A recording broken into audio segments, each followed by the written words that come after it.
بہرحال جناب رسول اللہ صلی اللہ علیہ وسلم پر وحی آنا شروع ہو گیا.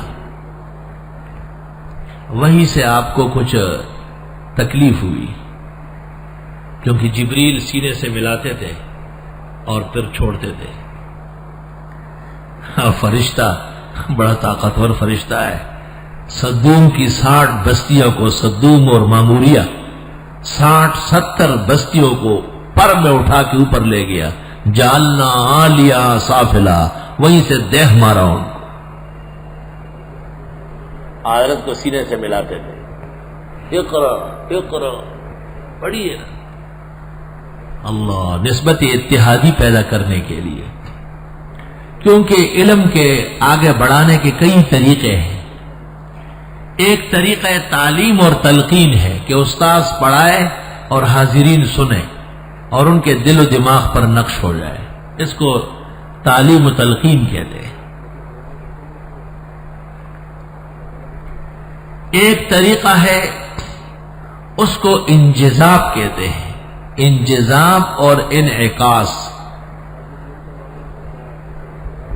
اس میں استاد یا شیخ کہتا نہیں ہے، زیادہ توجہ کرتا ہے اور خود بخود شاگرد کے اندر صلاحیتیں منتقل ہونا شروع ہو جائے.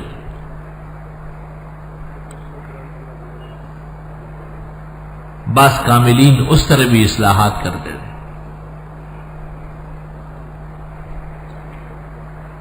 مولانا ابراہیم بلیاوی جامع المعقول والمنقول دارالعلوم دیوبند کے، یہ ضیاء النجوم اور بڑی قیمتی کتابیں ان کی.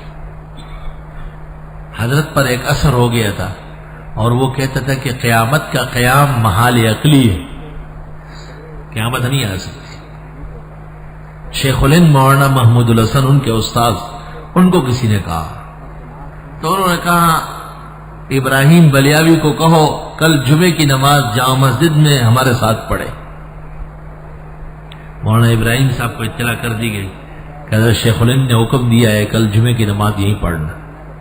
اور دنیا جمع ہو گئی کہ شاید حضرت شیخ الہند تقریر کریں گے اور مولانا ابراہیم کو سمجھائیں گے اور یہ وہ. معمول کے مطابق حضرت شیخ الہند تشریف لائے، صف میں بیٹھ گئے اور جیسے امام و خطیب وہاں واز کرتے تھے انہوں نے واز کیا، پھر خطبہ ہوا، نماز پڑھائی. لوگ منتشر ہو گئے. جب مسجد سے باہر نکلے اور چند قدم لے لیے تو حضرت شیخ الہند نے پوچھا مولوی ابراہیم صاحب قیامت آئے گی یا نہیں؟ تو وہ چیخ پڑے رونے لگے گا جی بالکل آئے گی. اب معافی مانگنے لگے جی معافی چاہتا ہوں. یہ انجذاب تھا، انعکاس تھا.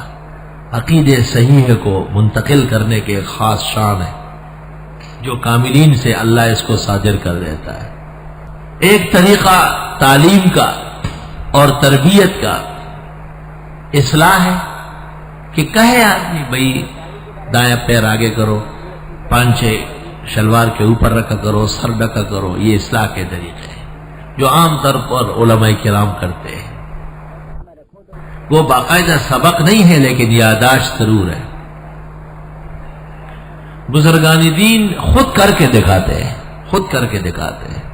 گفتم ببلبلے چکنم اس فرا کے یار، از شاخ گل بخاک افتی دو تپید و مرد. میں نے بلبل سے پوچھا کہ بھائی کیا ہوگا ایسا، تو اس نے وہیں سے گر کر کے تڑپ کے مر گیا.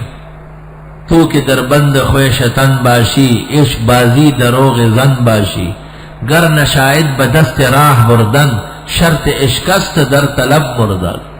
ایسا کر لو، نہیں ملتی ہے تو پھر مر جاؤ. گفتم ببلبلے چکنم اس فرا کے یار، از شاخ گل بخاک افتی دو تپید و برد. کیا کہتے ہیں کوسری کہ میں نے بلبل سے پوچھا درد فرقت کا علاج، شاخ گل سے گر گئی تڑپی تڑپ کر مر گئی. یہ بھی علاج طریقہ ہے. شیخ سعدی نے ایک جگہ لکھا ہے کہ یہ کمال نہیں ہے کہ ایک شخص محبوب کے گھر کے سامنے مر گیا، عجبا است کچو جاں بدراورد سلیم. تعجب اس پر ہے جو بہادر گھر تک خیریت سے چلا گیا، یہ زیادہ بہادر ہے. وہاں مر کے دکھانا یہ تو عام معمول ہے. اور سب سے بڑا طریقہ نسبت اتحادی کا طریقہ ہے. نسبت اتحادی اس کو کہتے کہ شیخ اپنے علم اور عمل کا کمال اپنی خاص ادا کے ساتھ وہ مسترشد اور مستفیض کے اندر سرایت کر لے.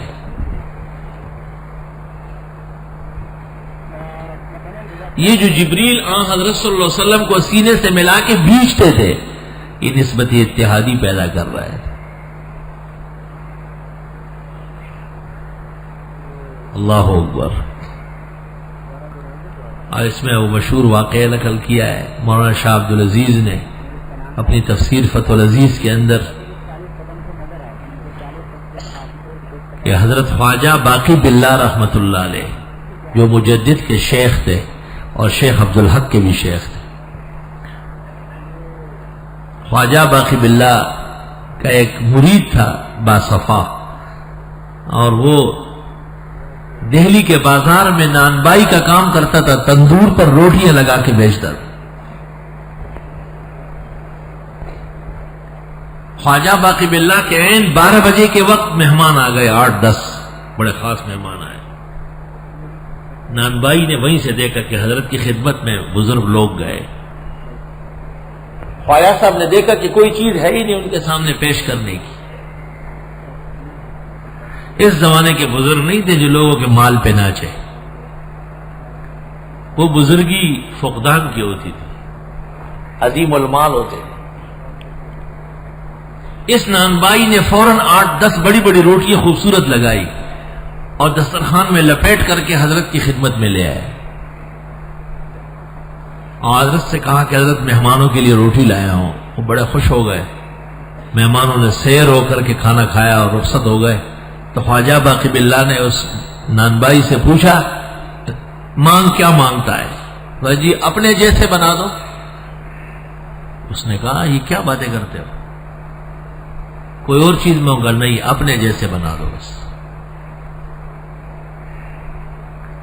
آخر میں جب خواجہ سے تنگ آ گئے اور وہ باز نہیں آئے تو اندر لے گئے کمرے میں، سینے سے ملایا اور بیچا چھوڑ دیا. جب باہر آ گیا تو خواجہ صاحب کی طرح ہو چکے تھے.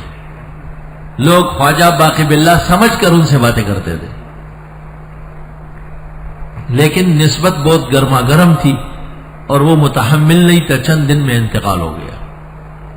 یہ بھی ہوتا ہے، بڑی نسبتوں کا تحمل مشکل ہو جاتا ہے. جیسے دوا بڑھ جانے کے بعد ہارٹ ٹربل ہوتے ہیں، مختلف امراض حملہ کرتے ہیں، اس طریقے سے جناب رسول اللہ صلی اللہ علیہ وسلم کی نسبت اتحادی پیدا ہو گئی جبریل سے، تاکہ ملکوت سے رسول بشری کے پاس فیضان وحی بسہولت ہو. جب تک شاگرد میں استاذ کی یکسانیت نہ آئے، حرام ہے کہ شیخ کا علم اس کو حاصل ہو جائے. یہی وجہ ہے بڑی بڑی کلاسیں بھری رہتی، استاذ پڑھاتے ہیں، جب فارغ ہو جاتے ہیں تو بالکل فارغ ہی ہو جاتے ہیں. پہلے زمانے میں پڑھ کے دور حدیث کر کے لوگ کہتے ہیں فاضل دارالعلوم دیوبند، فاضل مظہر العلوم، فاضل جامع امینیہ دہلی. اب فاضل نہیں ہوتے، فارغ ہوتے، بالکل فارغ. صفا صفا لا تری فیہا عوجا ولا امتا، کچھ بھی نہیں. نہ محقق شدی نہ دانشمند، چار پائے برو کتاب جن. کیوں؟ استادوں کی غیبت، برائیاں، مخالفت ہے. استاذ کا مسلک اور ہے، اس کا کوئی اور ہے.